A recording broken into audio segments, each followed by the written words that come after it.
3 RSVPs from dance. Nice, give her a third. Yeah, that's fine, right? And this time I sent a confirmation text. Good thinking. Plus Ty is bringing Cooper and Alicia's bringing Brennan. Those 2 are mostly for Max, but they're children. They count. I think they do count. That's 7 kids total. That's fine for a 3-year-old's birthday party. Absolutely. And Mom D's coming, and Grandpa. You said he was coming. Okay, and Teeny's coming. Right. Oh. That's several grown-ups who know her and love her, plus a handful of kids. It's perfect. It's fine. I feel good about this. Since she gets cake and presents, no matter what else happens, that's a good day. Okay, ready for the checklist?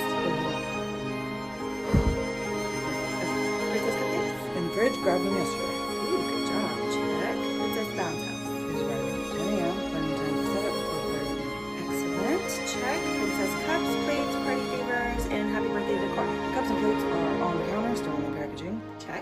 Party favors were assembled by the lovely, beautiful, and talented Sean McAllister. Check. Happy birthday decor is